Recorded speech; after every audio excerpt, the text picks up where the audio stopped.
Quand j'ai commencé à dessiner, je ne me prenais pas la tête avec les couleurs. Déjà parce que j'avais du mal, mais surtout que je voulais me concentrer uniquement sur les valeurs.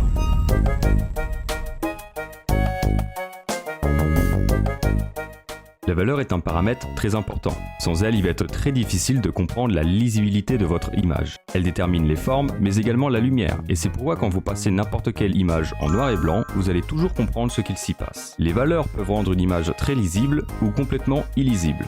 Quand on ne sait pas encore bien les utiliser, on peut vite se perdre et rendre une image difficile à comprendre. Dans cette vidéo, je vous propose donc de voir ensemble comment pratiquer, maîtriser ces valeurs et comprendre l'importance des valeurs. Nous allons voir dans l'ordre notamment l'importance de la valeur et de savoir comment l'utiliser, de comment étudier la valeur pour mieux la comprendre, de placer ses premières valeurs, quels outils de Photoshop va nous permettre de nous aider et les meilleurs exercices selon moi. C'est parti pour l'importance de la valeur. La valeur à elle seule interagit avec 4 fondamentaux. Ne pas apprendre ou passer de temps sur les valeurs est un sérieux handicap. Sans valeur, aucune composition, aucune couleur, aucune shape language et aucun contraste. Rien que pour ça, la valeur est un vecteur extrêmement important. Et pour cela, nous allons voir comment la valeur interagit avec ces 4. La composition, c'est disposer les valeurs, les couleurs, les lignes et les formes pour guider l'œil du spectateur vers ce que l'artiste veut qu'on voit en premier. L'artiste choisit ce qu'il veut montrer et comment il va utiliser les éléments pour les lier entre eux. Ça va être des regards de personnages, un choix de saturation de la couleur, à des objets qui vont conduire l'œil du spectateur vers la focale. Mais ici, ce qui va nous intéresser, c'est comment la valeur va-t-elle impacter la composition. Ici, j'ai réuni beaucoup d'études de composition en noir et blanc. Pour le premier, vous pouvez voir qu'on a un fort contraste. Le contraste, c'est quoi ?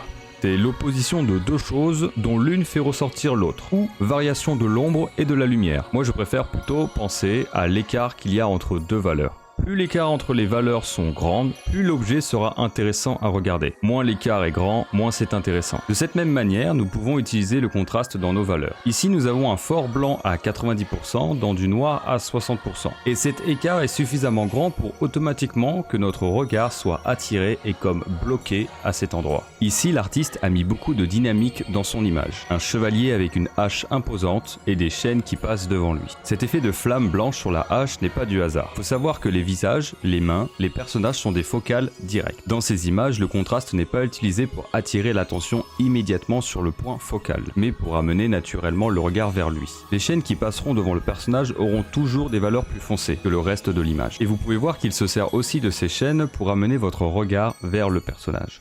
Ici, l'artiste va plus utiliser le shape language. Le shape language ou silhouette est un fondamental très puissant car grâce à elle, vous pouvez toujours reconnaître le personnage ou la créature de par son apparence. Vous pouvez voir qu'il utilise beaucoup de formes rondes pour ses paysages, avec des trous ronds également. Il utilise la forme cylindrique pour ses focales, et il arrive à faire ressortir son bâtiment en modifiant la valeur derrière celui-ci. Ici, l'artiste utilise le contraste pour directement montrer la focale. Ici, il ne cherche pas tout le temps à vous montrer par d'autres éléments et par d'autres techniques. Ici, il vous montre en mode « Regarde, c'est là que tu dois regarder, et pas ailleurs ». A noter aussi qu'il existe des constructions de composition, auxquelles vous pouvez vous référer pour avoir une base. Et je peux constater qu'il a utilisé la Golden Spiral Ratio. Maintenant, la couleur. Les valeurs et la couleur sont liées. Et si vos valeurs ne sont pas raccords, vos couleurs ne le seront jamais. Et vos illustrations pourront donner ça. Pour m'entraîner à repérer les valeurs, j'ai beaucoup regardé l'artiste Wulp. Son travail est remarquable et son contrôle de la lumière et des valeurs est incroyable. Son univers l'est tout autant, mais je réserve toutes ces petites choses pour une autre vidéo. Ah oui, et si dans cette image tu as regardé ici en premier, c'est que les valeurs ont bien fait leur travail. Là, nous allons voir les bases et de quoi est composé le grayscale. Nous allons parler de source light, de cast shadow, de bounce lightning, de shadow occlusion et beaucoup de choses. Donc pour commencer, parlons de la midtone. C'est tout simplement pour moi la première valeur de ton objet. Et généralement, vaut mieux choisir dans les alentours de 50% du gris pour la plupart des objets. Pour des textures et autres matériaux plus spécifiques, elle changera légèrement de 10 à 15% de sa valeur. La source de la lumière est tout simplement la lumière principale. Que ce soit le soleil ou une ampoule, ça doit être la lumière principale. Le core shadow sont des zones les plus sombres d'un objet, là où la lumière pénètre le moins. Le cast shadow résulte de l'obstruction de la lumière par l'objet. L'ombre est alors projetée sur des objets ou surfaces environnantes. Le bounce lightning est la lumière environnante qui va rebondir sur une surface ou un objet environnant sur l'objet, ce qui va donner une petite zone de lumière. Le hard light ou hight light, c'est la projection de la source de la lumière la plus intense. Le terminator marque l'endroit où la lumière s'arrête et où la forme bascule vers l'ombre.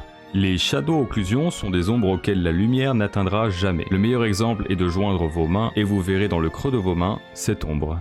C'est de petites choses un peu difficiles à retenir, mais une fois que vous vous exercez, ça va rentrer tout seul sans effort.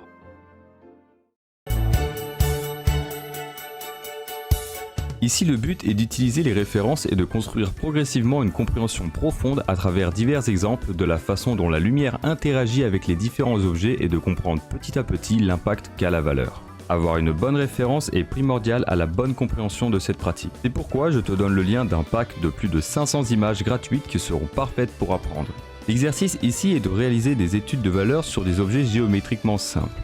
Observe attentivement ce que tu vois et essaie de le recréer le plus proche possible. Si tu veux continuer à progresser avec moi, tu peux t'abonner à la chaîne et laisser un petit commentaire. J'ai aussi un Discord où tu peux venir partager tes études et suivre ta progression avec la communauté. D'ailleurs, les études que tu vois à l'écran viennent d'un petit événement que j'ai proposé. J'ai demandé à la communauté de travailler en grayscale spécialement pour la vidéo. Donc si toi aussi tu veux des retours, progresser ou simplement échanger avec d'autres artistes, le Discord t'est ouvert.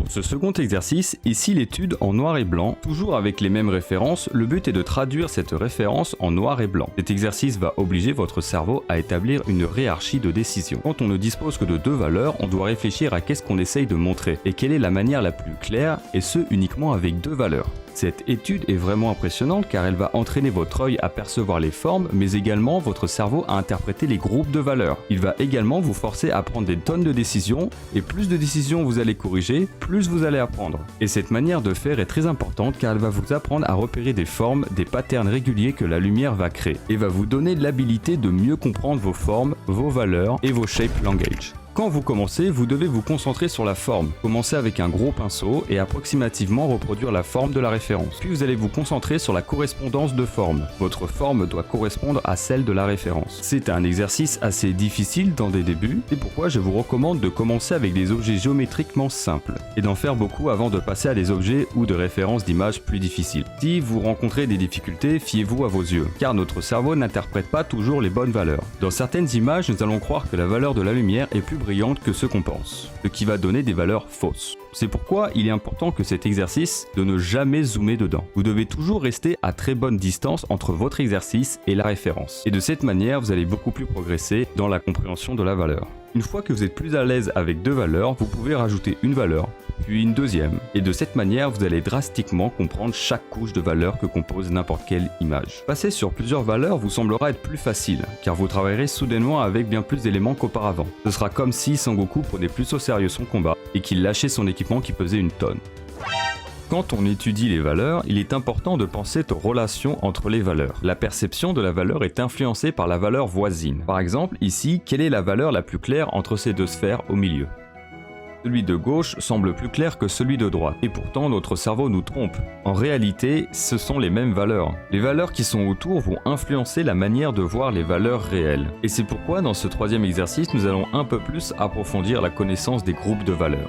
Sur le site FilmGrab, vous pouvez récupérer des images d'extraits de films ou de dessins animés. Le but est de récupérer des images à fort contraste et de passer en noir et blanc. Au début, j'avais un peu de mal car même si je voyais très bien l'image, ce n'était pas clair. Je n'arrivais pas très bien à comprendre les groupes de valeurs. Alors j'ai commencé à rajouter un petit effet par-dessus pour mieux faire ressortir les groupes de valeurs et j'ai recommencé. Le but n'est pas de faire quelque chose de parfait. Ici, c'est de comprendre pourquoi cette image marche. Il faut essayer de se mettre dans la peau du réalisateur et de se dire pourquoi il y a ce gros truc blanc derrière le personnage. Tout simplement parce qu'il y a un gros contraste entre la valeur du personnage et le background. Et on a vu que plus il y a de contraste, plus notre œil est attiré. Et rapidement, on comprend que chaque image a beaucoup de contraste à l'endroit où l'artiste veut qu'on regarde.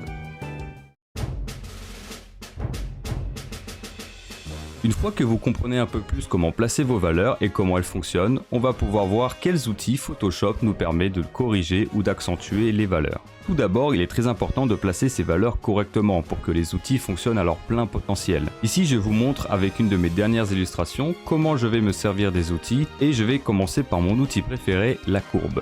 La courbe se présente de cette manière. Vous avez la représentation des valeurs de gauche à droite et l'intensité de la valeur de haut en bas. Le point que j'entoure en bleu représente la valeur la plus sombre de mon image. Et le point jaune représente les valeurs les plus claires. Dans le graphique, plus je vais vers le point jaune et plus je passe de la valeur sombre à la valeur la plus claire. Le but de cette courbe est que vous pouvez placer des points dessus pour déformer la courbe, et de cette manière vous pouvez corriger ou accentuer facilement les valeurs. Mais attention à ne pas trop en faire, après votre image ne sera plus du tout lisible. Nous avons l'outil niveau qui est aussi un outil puissant. Encore une fois, le point bleu représente la valeur la plus sombre et le point jaune représente la valeur la plus claire. Mais ici vous remarquerez qu'il y a un dégradé en dessous. Et pour le comprendre, il faut savoir à quoi représentent le 0 et 255. Le 0 est tout simplement l'absence totale de lumière, et 255 est la lumière à son maximum. Modifier ce dégradé, c'est modifier uniquement la valeur de lumière ou des ombres. De cette manière, vous pouvez facilement corriger les valeurs beaucoup trop pures. Il y a aussi l'outil lumière et contraste. Ici, vous pouvez modifier le contraste de votre image, et l'outil exposition qui rapidement donne des résultats surprenants. Maintenant que vous avez bien suivi chaque conseil, que vous avez pratiqué assidûment, et maintenant que vous voulez concrètement voir ce que vous pouvez faire, ici je vous invite à prendre des visages de statues ou de portraits, avec de bonnes lumières, et essayer de les mettre en valeur. Je vais commencer par me concentrer sur la forme de mon portrait, puis je vais commencer à appliquer la correspondance de forme. Et très rapidement, je vais rajouter d'autres valeurs, pour commencer à appliquer du volume à mon portrait. Quand je rajoute des valeurs, je fais très attention à la forme qu'à la nouvelle valeur. Je n'applique pas uniquement pour faire joli, j'applique continuellement la correspondance de forme, ainsi que tout le savoir sur l'anatomie du visage, pour arriver au mieux au résultat le plus proche. Puis avec un calque en obscurci, je vais drastiquement réduire les valeurs, car encore une fois, mon cerveau m'a induit en erreur et m'a fait appliquer des valeurs beaucoup trop grandes. Puis je replace la lumière, toujours avec cet esprit de correspondance de forme, et je continue petit à petit à rajouter des valeurs tout en sculptant le visage. Puis je replace de nouvelles valeurs pour accentuer les volumes, et je n'hésite pas à rajouter des valeurs pour accentuer les volumes même si je dois les retoucher après. C'est à ce moment-là que j'établis la hiérarchie de décision. Le hasard n'a pas sa place et c'est à chaque décision que je dois résulter d'une meilleure compréhension. Je peaufine les derniers détails de mon image avec un airbrush pour rendre le tout plus doux et j'utilise l'outil fluidité pour corriger le placement des éléments du visage. Et quand tout est bien fixe, j'applique une petite couleur avec la courbe, car cet outil permet de corriger les valeurs mais également d'ajouter de la couleur en RGB, sans modifier tout son travail en valeur. De cette manière, je rajoute un petit ton de couleur pour rendre mon travail plus vivant et moins mort par l'absence de la couleur. Puis je répète le processus plusieurs fois avec d'autres visages, d'autres perspectives et d'autres angles. Je commence par de grandes formes, puis j'applique la correspondance de forme. Ainsi, j'établis ma hiérarchie de décision, je vérifie les valeurs et j'applique et corrige les éléments du visage.